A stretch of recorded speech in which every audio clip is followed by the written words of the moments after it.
Guys, I'm back. I'm going to talk about the Apple CarPlay versus the Tesla Premium Connect subscription. This might be about a 10-minute video or so, but with that in mind, let's talk about the lack of Android Auto / CarPlay in this car. I think for a lot of folks, including myself, when I initially was doing research on Tesla, I thought it was a pretty big deal to not, or I should say, going from a vehicle with Android Auto, Apple CarPlay to this. I was pretty worried what I'd be missing. Was it good music integration with Spotify? Was it lack of map support? I was worried that it wouldn't be as robust, having maybe Waze or some of the other apps that were integrated in. I was also worried about potentially not being able to see messages and getting notifications. I think all of that within the Apple ecosystem or Android ecosystem works fairly well. And I think for a lot of people, we don't want to lose some of that stuff. So let me kind of talk about the transition for me. First off, I want to point something out, that the last vehicle I had was wired Apple CarPlay supported. It was a Toyota. And so getting into this initially, I hadn't done any research. I didn't know that, I should rephrase that. I didn't know that I could get like notifications and messages. So it was nice to be able to see that and open that up.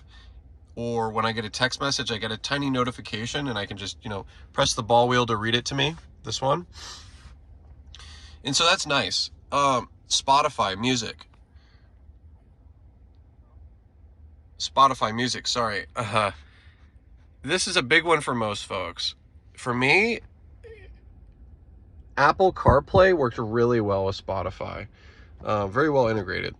This is non-debatably, it's way better. So you guys can see my home screen here. This is my Spotify. It looks very similar to the desktop app. And I can go ahead and I can click an artist, and you're going to see very, very similar like a layout to like on desktop, basically. So you can go ahead and like click one of these. It'll bring up your radios. You can still bookmark favorite stuff, yada, yada, yada. This is a non-issue. This is way better than CarPlay. This is non-debatable at all. I don't know why anybody would argue and say this is worse. And you could just throw on your playlist and set it and forget it and not have to worry about shuffling through menus and stuff when you're driving. This is what I typically do. I'm not looking for certain songs. And if I am, hit the search function, or I guess you just tap this, play Rob Zombie on Spotify.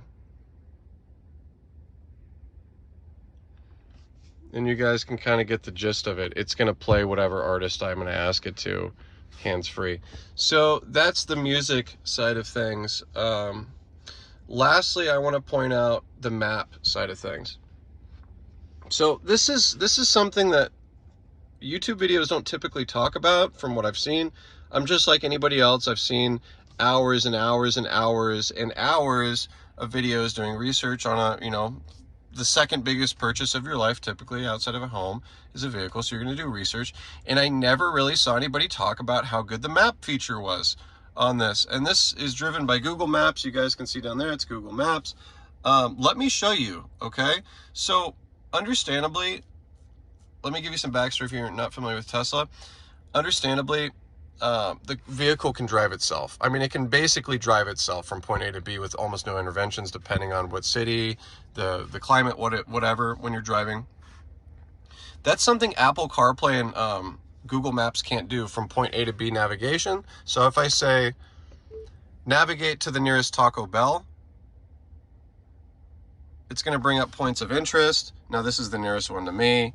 And if I were to zoom in here, you could see that, it's found that location or whatever. And I'm going to hit, drive me there. And if I were to back out of my car right now, or back out of my garage and put it in drive and hit this button, it's going to self-drive me all the way there with basically no interaction. I could almost put money on it. I wouldn't have to interact with the car. If I had Google Maps or Apple Maps, I couldn't do that with integration from the self-driving. Also, let me show you something. If I'm driving somewhere and let's say navigate to Mall of America, and let's say I'm driving all the way to Missouri or Minnesota, it's going to map out the superchargers I have to stop at to get there. Look at this. Do you think Google Maps or Apple Maps is going to do that for you? No. And if you are using those, you're going to have to manually on your phone or whatever you're using, look up the destination chargers you're going to need to stop at. And look, it even tells me what percentage I'm going to get at that supercharger at and how long. Why would anybody want to use Google or Apple Maps separately on Apple CarPlay? I don't get it. So this does all come at a cost, though. I'm not going to lie about this. And this is something that's, mainly not going to be talked about. Both of these pieces in the same video. You're going to have to watch those separately in some other videos, typically on YouTube. So what does this all cost you? Well, it's going to cost you about $10 a month. And I'll explain what you're getting. You're not just getting Spotify, messages, and maps. No. You're getting 5G connection all the time. So you're basically paying a very small fee to have a separate cell phone plan. And it's unlimited data. Think about that. $10 a month, unlimited data, and you get a web browser in here. There's a web browser. Wherever it's at. I don't think I've used it yet. Oh, browser. You get a web browser. You can watch YouTube. You can play games. There's Steam integration. I will talk to you guys more about this as the video goes on. But you get navigation. You get live traffic visualizations. This is cool, guys. Sentry mode, which is, what you would basically look at here on your app. You can see if there's any, it's like a dash cam, multiple dash cams, and you can see it on your app too. If someone breaks into your car or if your car sees some weird suspicious stuff, it'll ping your phone. This is all stuff you're paying for in that $10. You're also getting satellite view and maps. I just found out how to do this myself, guys, the other day. And this screen, I swear, it's like 90 hertz. This is such a good looking screen. Look at how fast and fluid this is. I don't know if there's any Android Auto or CarPlay shits that look this good, guys. What else are you getting? Well, that's a great question. You're also getting video streaming, like I mentioned, on YouTube, Netflix, Hulu, all these subscription services, Disney Plus. You can do karaoke mode, music streaming. There's other services you can use besides Spotify, Apple Music, Tidal, Spotify. You name it. There's also the internet browser, as I mentioned. And you can play games, guys. There's games. There's Steam integration, depending on the vehicle you get. You can play Steam games. Unlimited data. If you're knowledgeable, you can stream movies on a pirate website. I mean, my God. It doesn't get better. And to double the fun, you have 2 screens.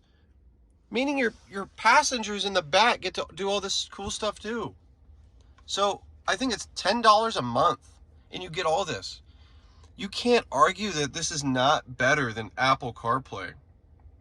5G support, Steam, Sentry mode, Spotify, music subscription, navigation.